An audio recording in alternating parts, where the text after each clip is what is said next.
दोस्तों कैसे हैं आप लोग।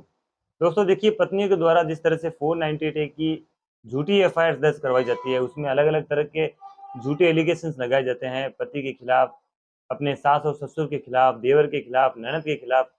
जब ये बात तो आप मान के चलिए कि जब इस तरह की एलिगेशंस लगते हैं, जब 498 ए की एक एफआईआर दर्ज होती है, तो उसमें उन लोगों के नाम भी लिख दिए जाते हैं जिनका उस एफआईआर से, उस घटना से कोई लेना देना ही नहीं है। कई बार तो पत्नी के द्वारा इसी तरह के झूठे एलिगेशंस लगाए जाते हैं कि अगर एफआईआर पढ़ी जाए ना, तो जो एक शरीफ बंदा होता है, शरीफ फैमिली होती है, वो शर्म से पानी-पानी हो जाए। क्योंकि झूठे एलिगेशंस की कोई लिमिट नहीं होती। सच्चाई की एक लिमिट होती है, लेकिन झूठ की कोई लिमिट नहीं होती, ना झूठ के पाँव होते हैं, ज़्यादा दिन चल भी नहीं सकते वो। इसलिए दोस्तों, हाई कोर्ट का एक जजमेंट आया है। इस जजमेंट को मैं आपको डिटेल से बताऊँगा, इसका लिंक भी मैं डिस्क्रिप्शन में मैंने दे दिया है, तो वहाँ से आप जाके डिटेल से पढ़ सकते हैं। उस उस एफआईआर में जो एलिगेशंस थे, वो किसी भी तरह से जो है इस तरह के नहीं थे, कोई स्पेसिफाइड एलिगेशन नहीं थे। एक जनरल तरह के एलिगेशंस, मतलब एक तरह से 490 की जो एफआईआर्स है, आजकल उसमें एक फिक्स फॉर्मेट टाइप का हो गया है। अब उस फिक्स फॉर्मेट में क्या है कि सारी चीज़ें फिक्स चलती है। लेकिन यहाँ पे मैं धन्यवाद कहना चाहूँगा हाई कोर्ट्स और सुप्रीम कोर्ट्स का, जो समय-समय पर उन्होंने ऐसे बहुत ही अच्छे-अच्छे जजमेंट दिए हैं, जिनकी वज़ह से कई सारे घर खराब होने से बचे हैं, कई पतियों की और सास-ससुर की ज़िंदगी खराब होने से बची है। अब उन्होंने जिस तरह के जजमेंट दिए हैं, उनसे जो है आप भी अपने केस में फ़ायदा उठा सकते हैं। अगर आपके जो है फैक्ट्स केस के सिमिलर होते हैं, तो आपको भी इसमें बड़ा फ़ायदा मिल सकता है। दोस्तों, इसलिए वीडियो बहुत ही इम्पोर्टेंट है, इस वीडियो को अंत तक देखिएगा। वैसे हमारे वीडियो ज़्यादा लॉन्ग नहीं होते, क्योंकि समय आपका भी कीमती होता है और हमारा भी कीमती है। इसलिए हम शॉर्ट बात करते हैं और इम्पोर्टेंट बात आपको इस वीडियो के ज़रिए बताने की कोशिश करते हैं। देखिए, शादी जो होती है वो 2018 में पति और पत्नी की शादी होती है। अब शादी के बाद से ही पति और पत्नी दोनों अलग रहते हैं, और जो लड़के के माता-पिता हैं, वो कभी-कभार अपने बच्चों से, मतलब कि पति और पत्नी से मिलने के लिए कभी-कभार ओकेज़न या फेस्टिवल पे आते हैं, क्योंकि उनको पहले से पता होता है कि भई हमारे जो बहू और बेटे हैं, उनका रिश्ता पहले से थोड़ा-सा डिस्टर्ब चल रहा है, उनके रिश्ते में ऑलरेडी जो है लड़ाई-झगड़े वगैरह होते हैं। अगर हम भी यहाँ रहेंगे, तो मेबी इनको और ज़्यादा प्रॉब्लम हो सकती है, इसलिए वो रहते हैं अलग। अब यहाँ पे क्या करती है पत्नी, कि जब सास और ससुर कभी-कभार उनसे मिलने के लिए आते हैं, तो उनके ऊपर जो है तानाकशी करना, उनको गाली-गलौज करना, और उनके साथ में एक बार मारपीट भी की जाती है।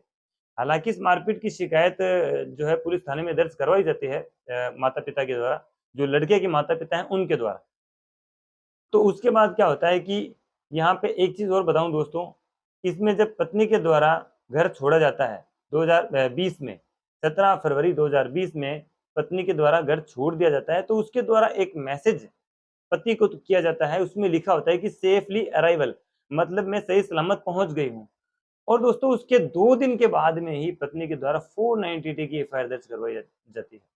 तो इस बात से आप समझ सकते हैं कि एक पत्नी अपनी खुशी से राज़ी-खुशी अपने घर जाती है, वहाँ से वो सेफली अराइवल का मैसेज भी करती है, और उसके 2 दिनों के बाद में वो पति और सास-ससुर के खिलाफ जो है 498, 325 34 ऑफ और 506 आईपीसी, यानी इसमें दहेज की माँग के साथ-साथ में मारपीट करने की जो है आरोप भी उनके ऊपर लगाए जाते हैं, और जो है गाली-गलौज के आरोप भी पत्नी के द्वारा इस 498 की एफआईआर में लगाए जाते हैं।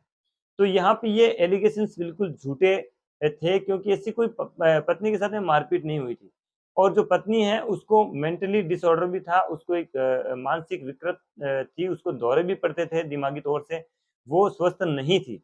ये एलिगेशंस इसमें इसमें पति के द्वारा लगाए जा रहे हैं। लेकिन जब ये मामला हाई कोर्ट पहुँचता है, सास और ससुर के द्वारा इस एफआईआर को चैलेंज किया जाता है, इस एफआईआर को क्वैश करने के लिए हाई कोर्ट में पिटीशन लगाई जाती है। तो हाई कोर्ट के सामने जब ये मामला पहुँचता है, तो हाई कोर्ट ने देखा कि इसमें कोई भी एलिगेशन है, स्पेसिफाइड एलिगेशन नहीं है, जब सब के सब एलिगेशन जो है सब जनरल एलिगेशंस हैं। तो हाई कोर्ट ने इसमें कोई स्ट्रॉन्ग एविडेंस नहीं पाया।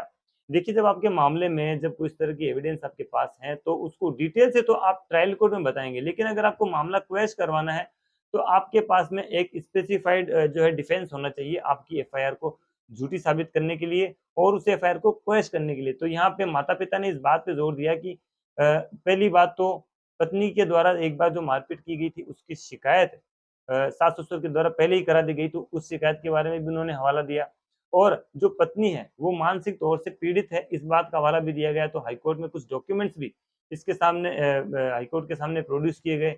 और जो है मेंटली डिसऑर्डर की बात तो कही गई, साथ साथ में पति के द्वारा ये भी एलिगेशन लगाया गया कि एक फ्लैट का जो डील है वो पत्नी अपने नाम करवाना चाहती है, फ्लैट की ओनरशिप अपने नाम करवाना चाहती है। ये सारा खेल पत्नी ने इसीलिए रचा और ये झूठी एफआईआर पत्नी ने इसीलिए दर्ज करवाई। तब हाईकोर्ट के सामने सारे फैक्ट्स सामने थे।